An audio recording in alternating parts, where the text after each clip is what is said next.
చంద్రబాబు నాయుడుకి బుద్ధి చెప్పాలి. ఎందుకంటే ప్రజలు కూడా చంద్రబాబు నాయుడిని నమ్మే పరిస్థితుల్లో లేరు. గతంలో కూడా ఎన్నోసార్లు కూడా మేము కూడా కొన్ని వైసీపీ వైఫల్యాల మీద మాట్లాడాం. కానీ వైసీపీ వైఫల్యాల కంటే కూడా వైసీపీ ఫలాలు ఎక్కువ ఉన్నాయని చెప్పి కూడా చాలా మంది ప్రజలు చెప్పుకుంటూ వస్తున్నారు. నేను ఎప్పుడు మాట్లాడినా కూడా గవర్నమెంట్ పాలసీల మీదే మాట్లాడుతున్నాను.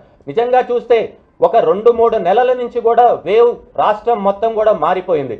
నిజంగా చెప్పాలంటే వైఎస్ఆర్సీపీ ప్రభుత్వం మళ్ళీ ఈసారి ఏర్పడుతుందనే నమ్మకం కూడా గట్టిగా అందరిలో వచ్చింది. ప్రజలు కోరుకుంటున్నారు. మార్పు అయితే మాత్రం ప్రజలు కోరుకోవట్లేదు.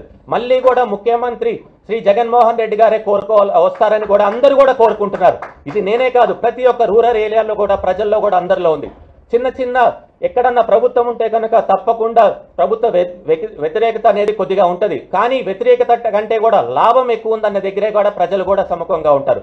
తప్పకుండా రాబోయే రోజుల్లో కూడా ప్రతి ఒక్కరు ప్రజలు ఆలోచించాలి. ఎందుకంటే జగన్మోహన్ రెడ్డి ముఖ్యమంత్రి అయినప్పటి నుంచి కూడా ఎన్నో పథకాలు తీసుకొని వచ్చారు.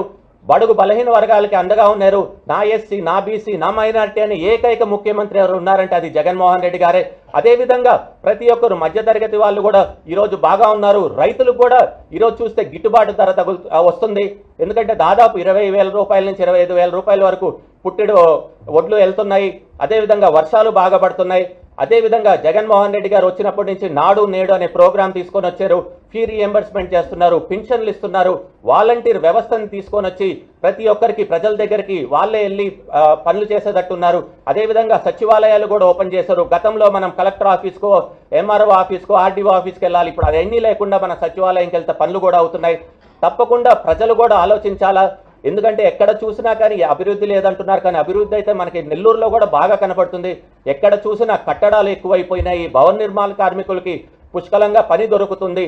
ప్రతి ఒక్కరు ఈరోజు వాళ్ళు వీళ్ళు లేదని కాదు, అన్ని వర్గాలు